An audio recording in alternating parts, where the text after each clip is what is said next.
Miss Liz, tea time, yeah, making a difference, one cup at a time, tea time, yeah, Miss Liz, tea time, yeah, making a difference, one cup at a time, tea time, yeah. So be sure to grab your tea, grab a seat, and tune in to Miss Liz, tea time. Making a difference, one cup at a time. Tea time, yeah. Tea time, time.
Well, good afternoon and welcome back to Tea Time. That's right. We were here this morning with Thomas L. Rose, and he spoke on grief and mystery.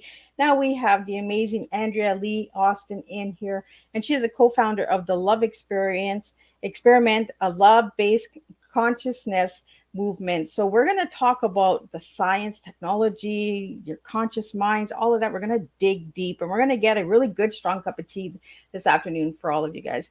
So again, like, subscribe, share this channel, share this tea time if it resonates with you, or if you know somebody that it'll resonate with. And let's get the disclaimer going, and let's get some of Andrea's bio, and then we're going to get Andrea in here, and I'm going to sip on my tea because my throat is getting a little itchy. So we're going to do all of that, and we're going to have a good, strong afternoon tea together. So the disclaimer for Miss Liz's Tea Time live shows. Miss Liz myself is going live using StreamYard. Before leaving a comment, please grant StreamYard permission to see your name at StreamYard.com. Please be advised that the content brought forward for any Tea Time show hosted by myself, Miss Liz, is always brought forward in good faith. However, may bring forward dialogues and opinions that are not representative of my platform. The facts and information are perceived to be accurate at the giving time of airing. All Tea Time guests and audience participants are responsible for using their good judgment in taking any action that may relate to the discussion. The content brought forward may include discussions for some where they may be emotionally at risk. It is significant to know that this show is engaging in discussion forums only to offer and inspire awareness and connection, and is not providing therapeutical advice. If you have any questions about the disclaimer or the panelist discussion, you may freely contact me, Miss Liz, through my email at bookingmissliz@gmail.com. Moving forward, should you choose to voluntarily participate in today's show in any aspect, I myself, Miss Liz, welcomes you. And should you decide that the show is not made for you at this time, I respect those wishes, and will see you at a later show at a later date and time. And again, all tea times this year are done on a Thursday, 10 a.m., 3 p.m., and 7 p.m. Eastern Standard Time. And if it's not a Thursday and you see a tea time, it's a rescheduled tea time that will be on a Monday or Tuesday, because that's just how we roll. We keep it going. The flow keeps moving. So now a little bit on my incredible guest, because I have so many questions for this woman. I'm telling you, like, I went and I did my research, and I was like, whoa, this is going to be a deep, empowering, mind-blowing experiment. There are so many things that I want to ask Andrea. So a little bit on Andrea. Andrea Leigh is the co-founder of the Love Experiment, a love-based consciousness movement, as I've said earlier. Andrea's background includes a degree in commerce and economics from the University of Toronto, with over 22 years of experience at the KPMG, a global accounting firm. Then along came her passion for the metaphysics, which led her to attending the University of Metaphysics, and her world took off. Realizing that metaphysics and spirituality was the missing link to life, love, and business. Andrea currently has 12 years of experience in the holistic and alternative energy field and has co created My Consciousness Wellness, a platform for people to expand their consciousness using energy, tools, and technology. The core focus is exploring a new approach to business and supporting others to the same. So if you'd like to read all of Andrea's full bio, you can check out Miss Liz's Facebook page. Let me get Andrea in here and let's spill a good cup of strong cup of tea because I feel a good one coming. Good afternoon, Andrea. Oh, I can't wait to have tea. I almost forgot. So my gorgeous partner's making it my favorite cup. It's coming in the room in a moment. Oh, yes, I do remember that through the email. You were saying that you're going to bring your favorite teacup. I can't wait to see it. So, Yeah. Andrea, I want to start off with how I start off every tea time. I want to know who you were as a little girl and who you are now. Oh, geez. Good thing we didn't prep. So as a little girl, I would say a little one full of love, hope, and optimism. Who am I now? I'd like to say that it's still the same, but I would say it's the same. I've always been that little girl. It took me time to get back here, in all transparency, but one that does believe in love, one that does believe in optimism, and one that does believe in humanity. I like that you said it took you a while to get back here because we sometimes when we're little, we get in that middle age and then we just kind of lose ourselves and then we're like, where the heck What are happened? we going here? Right, life happens, you meet someone, you get married, you have the kids, and you lose your way. You lose yourself. And that's what I wanted to talk to you about today.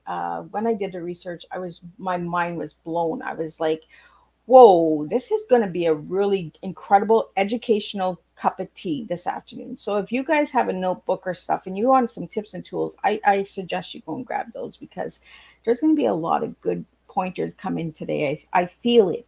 I feel it in the tea. So the tea is going to be strong. So, Andrea, I want to get into the consciousness. I want you to explain that to the viewers and listeners out there that might not understand what the consciousness is, because some people don't know. Yeah, that makes great sense. And in all transparency, I can't say you that I know. This will be my expression of what I feel consciousness is. And everyone, I think, has a unique aspect of what that means to them. So when I explain it, what I say to people is also explore.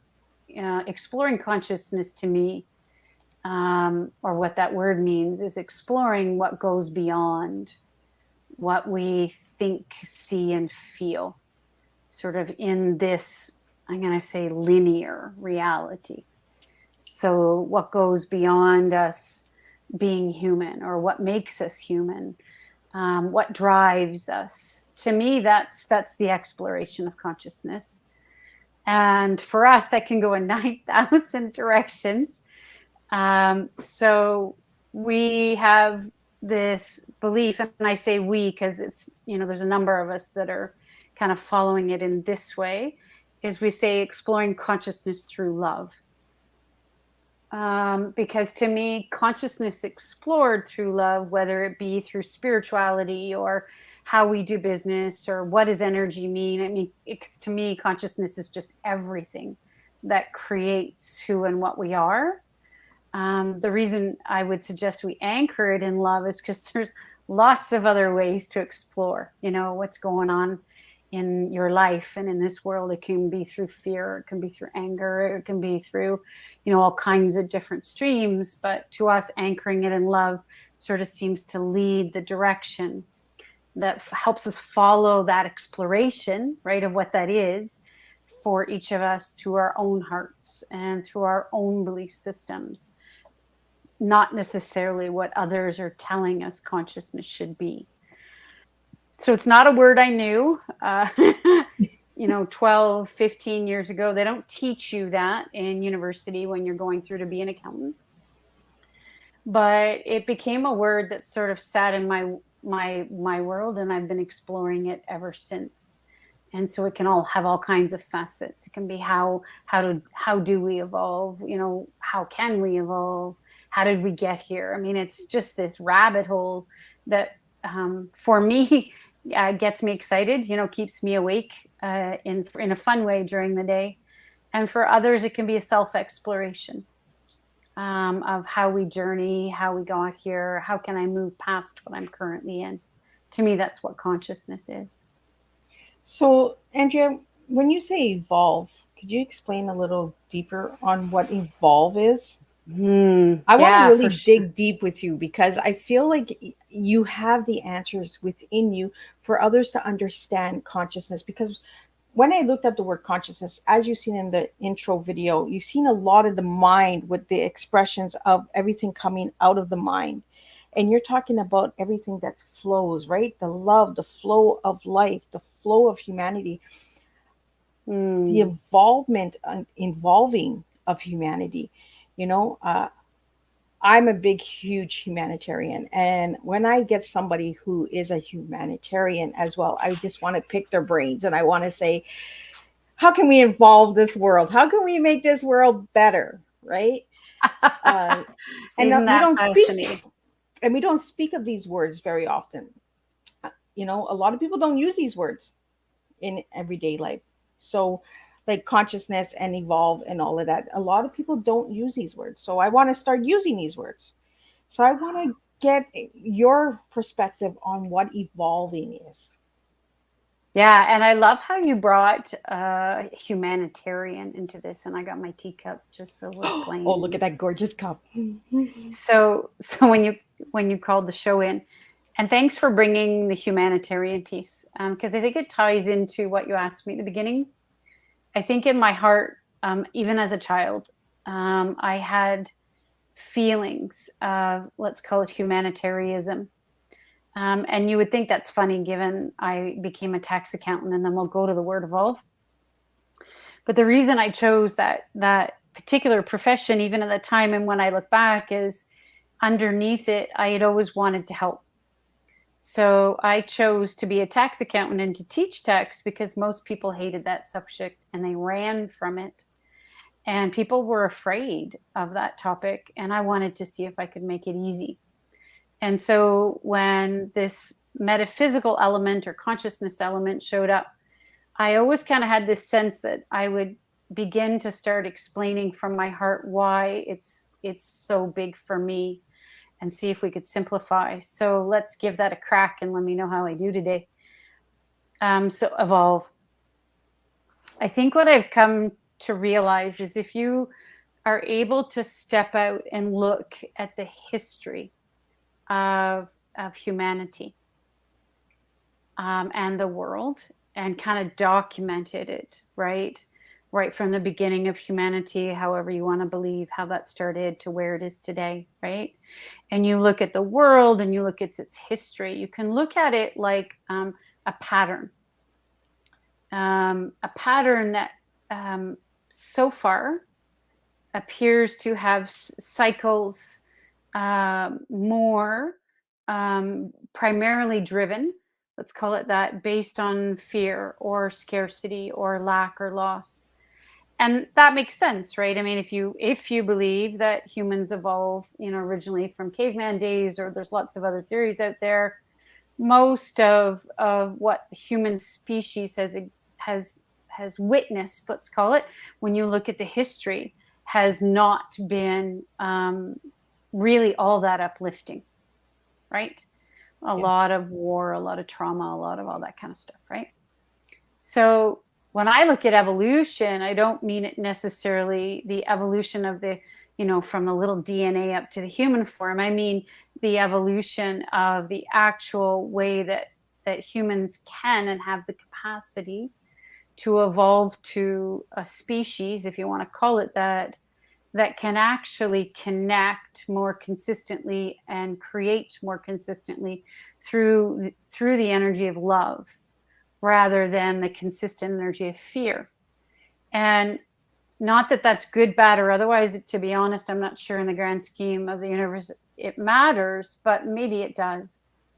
And so when we tie the word evolve to humanitarianism, what I truly feel is that there is this call, let's call it that, for us to more consciously or openly, right, choose to evolve or expand through the consciousness or the energy or the language of love, however you want to translate that, rather than continuing to follow the old patterns or the very well-grounded patterns in most of our lives and families, even in some of the most robust economic systems in the world. Many of them are still founded in the belief systems of fear or the belief systems of trauma or scarcity or lack. So, when we talk about the word evolve, our intention or our hope is that there'll be more and more people that say, okay, enough is enough of the drama, trauma, fear. And we actually wish to choose to move forward, whether it be in our own personal lives or our businesses or how we interact in the world, but we consciously choose to evolve through love, that we've had enough of the other. And that takes courage for most right now, because a lot of us have been hurt. A lot of us have experienced anything else but that, right? You look around and go, where's the love, Everyone is living in fear. Like, there's 4 letters to fear and there's 4 letters to love. We can take the positive from the fear, from the positive from the love, and put it into the fear and reverse it into the unfear.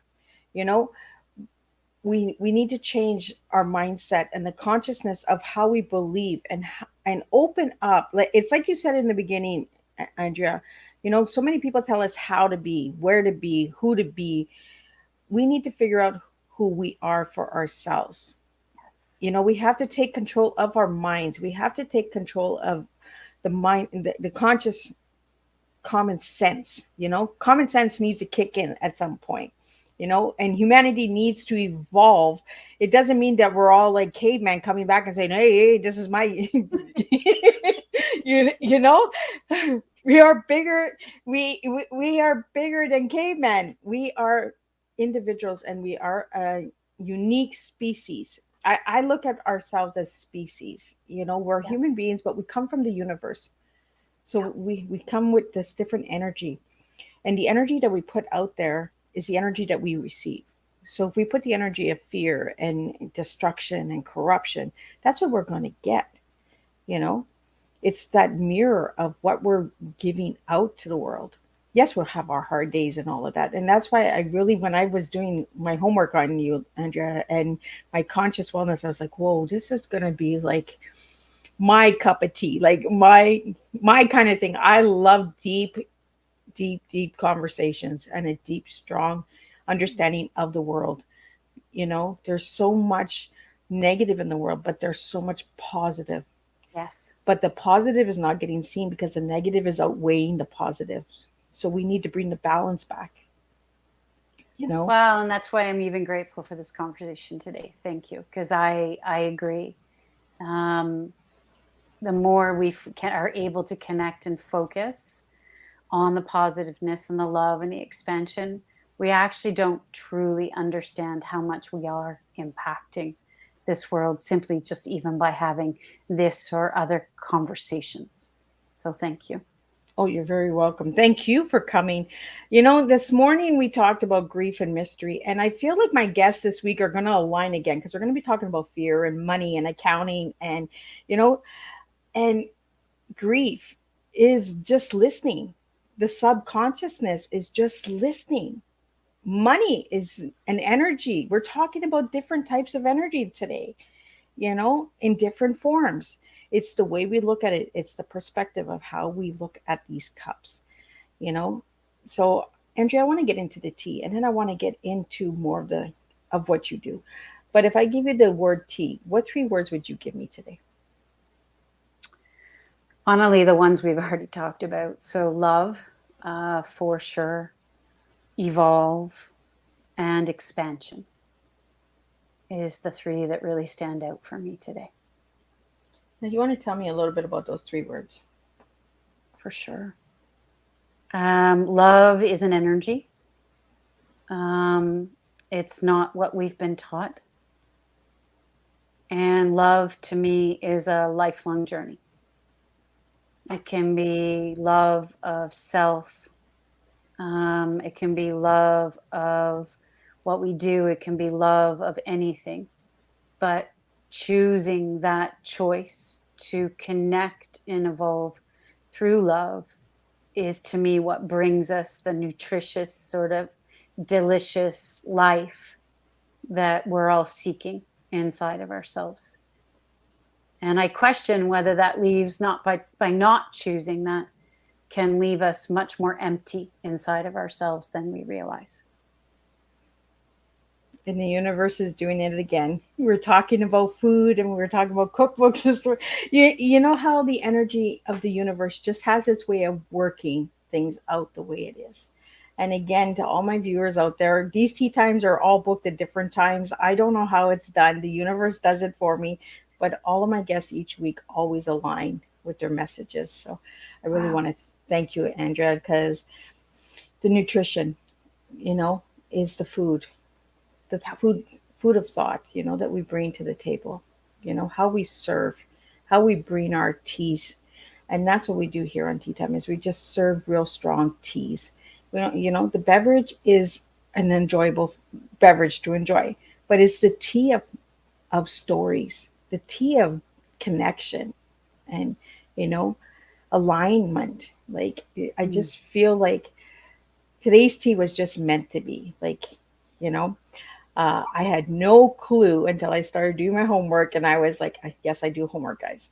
And I was just like, ooh, this is going to be a good one. So, Andrea, I want to get into the money, because we're going to be doing money tonight with the last guest. But you have been working for accounting for many, many years, over 22 years. So from accounting to metaphysics, how did that transform? That's so cool. I think the short answer is, at the end of the 22 years, I knew I needed to do something to transition my life. It wasn't nurturing, me and my soul anymore. And when I came across an incredibly divine partner, we started to journey together, and we journeyed together, let's say, primarily through metaphysics, not knowing it at the time. And when we started to create our own more strong organization, My Conscious Wellness Today, sort of the message was that it was my job to, let's call it, figure out how our organization wanted to be distributed, or how it wanted to be run. And so what started to show up in my existence was writings and teachings, some of them current, some of them past, about this concept of sacred commerce or sacred exchange. And so I feel like, as I started to read some of those works, I started to remember.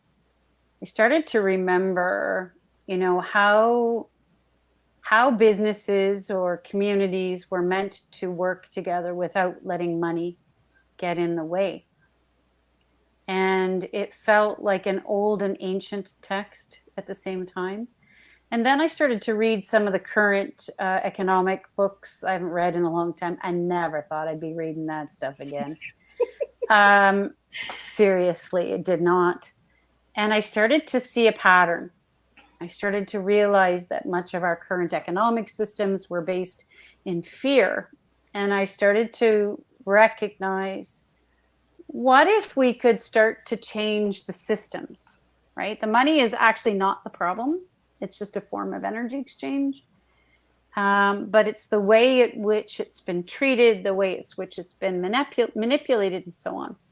Because, there are many people that say, oh, we could put an entire new economic system in tomorrow and we'd be great. And I might say maybe not.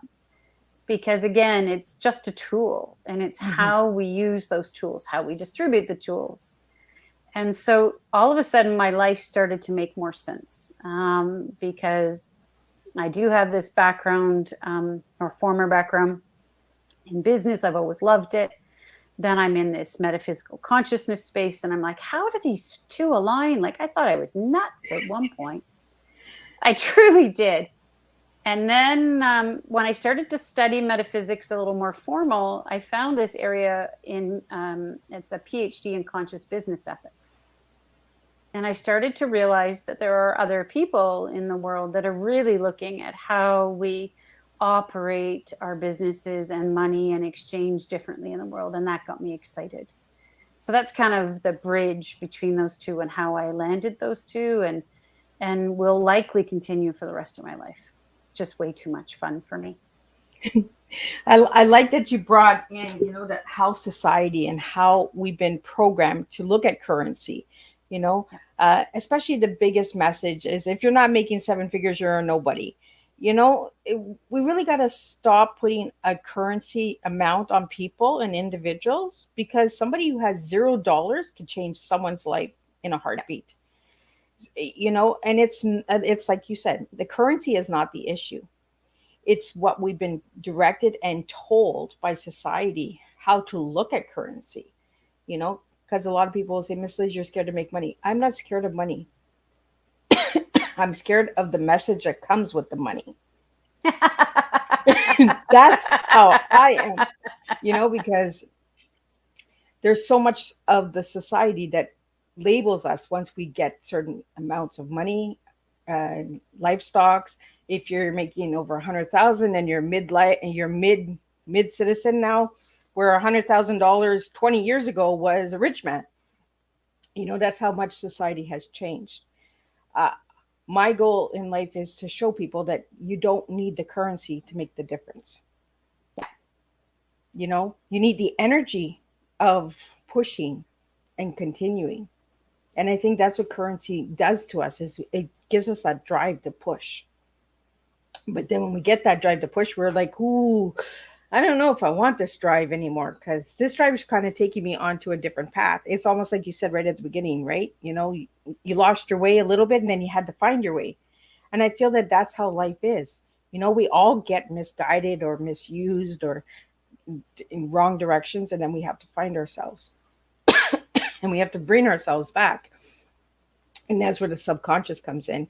So again, Andrea, like, what the work that you're doing and the services that you and your spouse offer, my goodness, like, I'm just like, why are we not seeing enough of this? Why are we not seeing more of this? It's just, we need more of the subconscious understanding, and the metaphysics. We need to start having these deep, honest conversations about humanity. We need to start bringing different to the table, having different flows and that. And again, your flow is incredible. So I want to talk about some of the services that you do offer. And so I did find some of the allowing my truth. I want to get into that, because a lot of people are like, well, I know my truth. I know who I am. But do you honestly know your truth? So I want to get into that. That's a great one. Good choice. What do you want to know about it particularly? Or is it just is there something that stood out for you? Because you'll hear a lot of people say, this is my truth. This is my truth. But what is your truth? When you ask them, they can't explain it. Okay. So I'll see if I can explain that as I've seen it. What we think is our truth today, I might suggest, if we're not evolving, shouldn't be our truth tomorrow. Strong word and should. But I think it's really common for all of us to think that our belief systems, that what we think is truth for ourselves today is going to be truth for ourselves tomorrow. And I think it's really common for us to hold on to that. And allowing my truth as an example of that initiative was to use some of our tools, let's call them frequency-based, energy-based tools in the background that are working in the subtle energy fields, right? Beginning to dissolve some of those truths that really may not be your own. So I think it's really easy as a human or a human species or as a person to think that you have certain belief systems that are truth for you because they're often imprinted, right, from parenthood, childhood, society. And it can be hard, even though we don't know it, to not know what our truth really is. And so when we talk about allowing the truth, what we're really talking about is allowing a connection to the greater part of ourselves. Some would call that soul, some would call that God, whatever that is, universal consciousness, or our hearts in the simplest of ways, is in our heart what's really true for us. And those can be clouded by the limited linear thinking mind, or by the patterns or the families and the experiences we've had. And so the invitation around allowing your truth is a deeper connection to allow what is not true for you to more naturally fall away rather than to have to think about it much more. And then watch naturally what begins to surface out of that as to what really is, truth for you. And truth can be defined by so many things. I think it's constantly evolving. I don't think there is any one truth. This goes back to the whole evolution discussion. But that's what allowing my truth was about. And in that experience, we used several sound and subtle energy tools within the people and the groups that choose to participate to just help allow the letting go process to happen a little more naturally, without having to overthink it, in a trusted and safe environment amongst the group, but also the people that chose to participate. So what types of sounds do you use for the letting go process? Yeah, there's essentially three major doorways, two that are used in the online experiences. One is a profound tool that we worked with a group called Quantum Sound Therapy years ago. Super grateful for that tool, and you'll find that. And it's called soul tones, or my personal frequencies. And so everybody who chooses to participate from anywhere in the world, you have to have a cell phone somehow or access to a computer, but can create a set of frequencies based on your voice. And the software that was created by Quantum Sound that we still use creates a 24-minute set of frequencies from the voice to create a set of harmonics that can be audibly listened to in the background going about your day, to use sound and vibration to help begin to let go some of the stories in our subtle energy field that are not our truth. And so the more you listen, the more they work. They're kind of like a good piece of music, but now it's really designed for you. So in each initiative, or it can be done separately, we create a set of statements and affirmations around allowing my truth, and then people say them into this frequency-based audio that the computer then analyzes over 1 billion bits of data and creates this 24-minute set of harmonics designed just for you. So we're grateful to Quantum Sound because this is one of the doorways that we've been using over 14 years for both of us to help listen to help let go, and they can be used anytime, anywhere. So that's the first tool. And then specifically around this one initiative, using allowing my truth as an example, is we then combine it with the power of group intention, which has been proven around the globe that when people focus on a common intention, the energy moves. And then we use, this is a little bit more remote energy tools. We call them remote energy support, but they are some of the most advanced quantum biofeedbacks in the world. And these energy systems are tools. Use focused energy in your subtle energy field while these experiences are going on to also loosen some of the debris or the energy or the stagnant energy. That's a better way of looking at it. Sitting in your vibrational field that is no longer truth for you. So we're not overriding free will here or anything like that, but just using these two tools around a specific intention to begin to lift some of the denser energy that sits in all our fields simply by being a product of living on planet Earth, right? And then letting that move slowly and subtly out of the energy field so that there's a greater lightness, a greater connection more naturally to who you really are. Sometimes you kind of go, wow, I all of a sudden used to be this and now I'm this. So it's a natural process, allowing the energy to move and then you to naturally step more solidly into who you are. So we have a question. We have a question here for you, Andrea. Could you explain a little bit more about the quantum? The quantum biofeedbacks?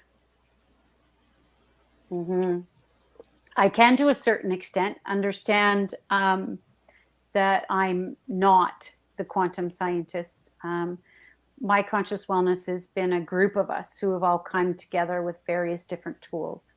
So I can certainly provide, more, let's call it quantum natural energy medicine from somebody else in our group than I can. But the way I look at it is your energy, I'm energy. Okay. And even as we're talking right now, we are connecting and we are influencing each other's energy. Even as we're talking and you're listening to this discussion between us, right? Our energy and your energy is interacted. There's no space and time.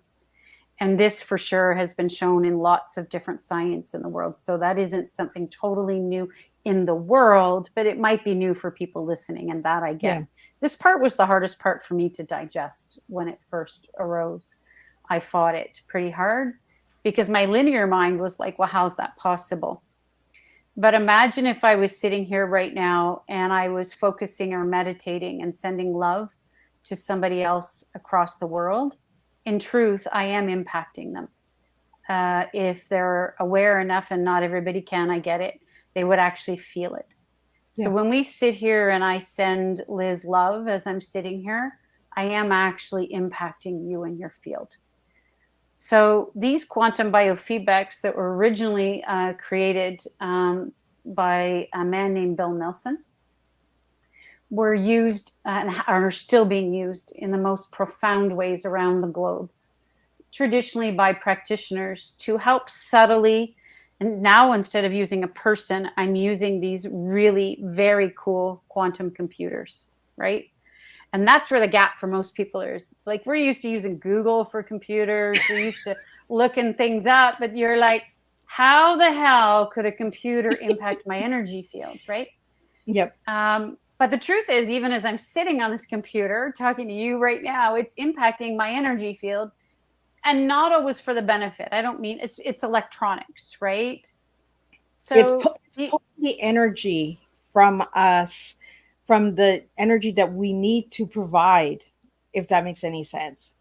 Because as much as the technology is good, we still have to hold some form of subconscious to control the mind, because technology at any point can come in and take the mind and overpower. And that's where a lot of people are scared of technology, with the AIs coming in and and all of the other new things that are coming in. It's because you're giving them the opportunity to overtake your mind, overtake your thoughts. Yeah, that's interesting. So let me bridge that along with the quantum computers, because I think I can pull those together. Any tool or any person or anything can be used for or against humanity. Okay. So if you remember that we're a soul, right, at an ultimate level, and that may not be true for everyone, and I get that, took me time to digest that one too. But if you remember that we're all souls, we're all orchestrating on some level this reality together. So these quantum computers were brought in or designed to help support the human energy field. There's not a doubt in my mind. I've seen them in action. I've seen how they're capable. And then they kind of disappeared for a while. There was a lot of pushback in society, understandably. But now there's a resurgence because there is a lot of writing and a lot of research being done on how the human energy field can be supported by these sorts of subtle energy technologies. And it's surfacing in all kinds of places. You can do lots of research. And yes, I'm sure technology is being used that isn't supportive of the human form, but there are lots that are. Yeah. And so these quantum computers, which have been around for a long time, are being used to support people's subtle energy fields all around the globe, both remotely and in person. And so when we start to offer our services to people, we're able to use these quantum computers or focused energies to help strengthen and support your energy field. And as we start to strengthen it, right, it starts to naturally let go of some of, let's call it the debris, right, that isn't in resonance or supportive of the form. And as that happens, we more naturally become stronger within ourselves, begin to understand our own truth or our own belief systems. And we begin to naturally get rid of the things that are not in resonance with love, which is our intention when we go through these experiences. So Andrea, we have a question here. It's a big book, so I'm going to just try and put it together here. So how do you feel about the AI technology? Mm-hmm. Number one. And second of all, do you feel that the AI is imperfect for a reason? I can't say. I'll go backwards on that question. I can't say I know that AI is imperfect. So I won't speak to that. But I think like any tool, it's in a birthing phase. And there's an excitement on some level because there are certain things, like, let's be honest, that not every person wants to do anymore, that it would be really fun to let something else do it for you so that you could enjoy your life more. I can understand the fear around AI. We've had some really interesting recent discussions with other groups that are focusing on AI in the world. That isn't necessarily our focus or intention in the moment. But what I have recognized is there are people in the world that understand that AI with a foundation of, let's say, love or nature or natural sort of intelligence around how nature works and how the human energy field works could be a significant assistance in helping the human species evolve. Not taking away control, not overriding human free will or free choice. Actually don't subscribe to that. I understand. I'm not saying some of that hasn't happened. I just don't subscribe to that belief system. But I think that AI, like any tool in the hands of the right beings, can be profound. And so I don't think it's any different about any of the other technologies. You know, I have a joke. Sorry, if you don't find this funny, I'm knock, sorry knock. Now. Knock, knock, who's there? So knock, knock, there, creation, right? So along comes a spider who sat down beside her, right? There's a bit of a joke that we as a human species get some of the most profound ideas in the world and how to assist others. But when we go back to the beginning of the conversation, right, about patterns and consciousness, then what happens is sometimes the humans might just a little bit screw it up. And I'm a big believer, not always as consciously as they think, because we're still templating it through fear, scarcity, lack, and loss. Doesn't mean the idea wasn't a great one. But then we get it out into the hands of people and it starts becoming more complex than the original idea was given, right? I think we're given ideas all day, every day on how to create this and do this. And it's super cool. But what happens is then we start to template them through scarcity or holding or lack. And we're not focusing on using that creative idea or that tool on how we can help people, how we can move forward, how we can create more love. And then the world gets a little funky. I don't know if that's the true. Same for AI. This is just Andrea Austin's personal opinion. God knows she might be wrong.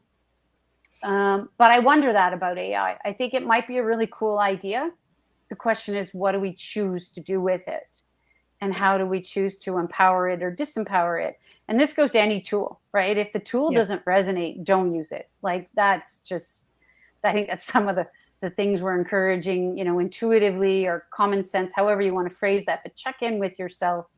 And if it doesn't feel right, then don't engage with it. Because I think that goes to the empowerment piece and the choice piece. Well, it's like anything else out there, right there, Andrea. Like, it depends on the person whose hands are in it. If you got bad vibes that it's not right for you, don't do it. Run. Common sense. Listen to your gut. Listen to your insides. Like if something is your hair on the end of your arms are up, and I shouldn't. Then don't do it. Yeah, run. I met this most amazing woman. To give you an example of that, she actually helped a group of women. It's a profound story. Oh my God, I'd love to link you up to get her on Teatime. I think you guys would have an amazing time together. Anyway, her short story is she ended up spending time in the New York State prison. That's a totally different discussion, an amazing one on how she ended up there. But she ended up working with 52 or 62 women on helping them get out of the system and move back into life. And 99% of them admitted that when they went to do, let's call it whatever deed got them into trouble and got them into jail, they knew intuitively not to do it. But they didn't listen to the hair on their arms or the back of the neck, because they made decision based on fear. Now, understandably, I get it. No condemnation on my part. Fear around their children or fear around whatever, their husbands. And they didn't listen. And they ended up in jail. And so that point is so powerful when it comes to anything. And I love how you're phrasing that. Thank you. Well, we have to start listening to ourselves. We know ourselves the best. Stop listening to outside voices. Listen to your gut, listen to your intuition, listen to your subconscious. If it's not right, don't do it. And with the AI, I've experienced with the AI, I've played with the AI, and I like to test its mind, and I want to see where it's going to take me, because I just love digging in the mind of energy and the mind of technology, because that's just who Miss Liz is.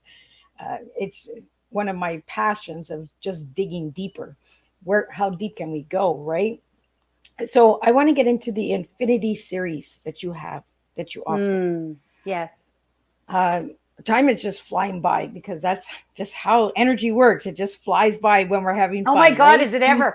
I was like, holy God, it can't be that time. It is. Everyone's like, Miss Liz, an hour? I can't give you an hour. Yes, you can. Trust me, you can, because they keep the conversation going. So I want to get into the Infinity series, and then I want to get into the water. When I say the water, I want you to explain to the viewers and listeners out there about the hexagonal water. Yep. Okay, so the Infinity series was a divine inspiration. There's no other way to phrase it. We are not scientists by any stretch, but we have been working with scalar energy technologies for a number of years in this life. And it was birthed by divine inspiration 4 years ago. There are three physical two actually. We decided to put one on the back seat for now. 2 physical, literal technologies. There's one in my lap right now, where we're combining in the simplest way frequencies, certain geometric shapes, copper coiling, and other elements to create vibrational energy fields that are meant to be placed in homes, offices, and businesses 24/7 to create a more gentle, coherent energy field, environmental field for people to actually live in. So that's the Infinity series. There's 2 in the moment. There was 3. The third one's kind of reworking. And there's a 4th one sitting on the drawing board. And what we were shown is each one will draw a different soul. They're kind of like flavors of the rainbow. Some people like red, some people like yellow. They're all different energies, same core concept, different energies. And that energy is meant to support the individuals that feel called or choose them, to put them into their field, to help strengthen and support the connection to who they are as a soul or as a being, while they're in this third dimensional reality. So that's the Infinity series. So are you saying that certain objects and text and design work with the mind? They way beyond the mind. We're actually working with the entire subtle energy field. Okay. So we're working with the human subtle energy field, with the consciousness and the soul. We're not working. They're just instruments that are placed in your environment. And in my simple language, the longer they're running, right, they're creating these expanded energy fields, which makes it easier for you as a soul or an expanded consciousness to live in while you're in this world. They do naturally start to help release some of the dramas and traumas as well, especially because they can be run 24/7. And there's a whole community of us actually that have been working with them for years. So you will start to see, not today if you go onto mycw, but soon, station near you, a whole community element. But we don't mean community in the traditional way. What we mean is a whole bunch of very interesting, very awesome beings who have journeyed with these instruments and are showing people how they're using them or incorporating them in their own way. Because there is no standard template in our world. We're all unique beings and unique souls. Or just providing energy to support people in their own evolution. I really love that. Unique. I love when people are different and unique. I tell everybody this all the time. Just be you, be different, because when you start dissolving into someone else's beliefs of who you are, you lose that uniqueness about yourself. Yes. You lose that energy. It's like the energy is being pulled from you, and people can feel when your energy is not real. Yep. When you walk into a room and you can say, oh, I don't know about that one. This one is really cheery, but the energy, I'm not sure about that, or you walk up and somebody's really quiet and they got this incredible, strong energy that is just pulling you in. Because they're so scared to show their energy because of society, because of patterns, because of what the stigma, of being unique has done to us, and that's why I am I'm so inspired by this tea time this afternoon, because I've been actually sitting with somebody who's unique, somebody who's actually not scared of saying, you know what, we're unique individuals and we bring something different to the table. So for all the listeners out there, if you're listening and if you listen to the replay and you share this with others, know that you matter, that your energy matters. We need to start celebrating people's energies, people's individuality, So I want to get into, we're almost at the end here. I want to get into the water, because when I seen the water, I was like, okay, I want to know about this water. What's so special about the water? That's very cool. I'll begin by, the water, I believe, that you'll see on our site is from quantum sound therapy. And I got introduced to that water 11 years ago. I was born and raised in the city of Toronto. And pretty much people would say, drink 8 glasses a day. And I would say, not going to happen. And that was my first introduction, right, to the vibration of water. And there's been so much written on this now. That I almost forgot that was there. But what I noticed was we are We are in general 70 to 80 to 90% water, depending on how old we are. And the vibration of the water that we drink matters. I mean, that's the simplest message in that.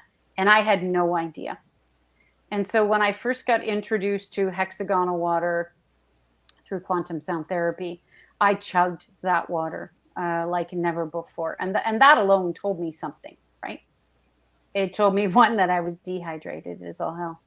And then two, that the vibration did matter. And regretfully, a lot of the water that we're drinking in general right now is not of the highest vibration, and understandable, right? There's, I think, 8 billion people on this planet now. And the water has a history, and everything of the history of the water is stored in the water. You know, on the plus side of that, we've been having recent discussions then, is that means that consciousness, or we connect through water. And I remember Robert Loy, the founder of Quantum Sound, talking about that when I first met him.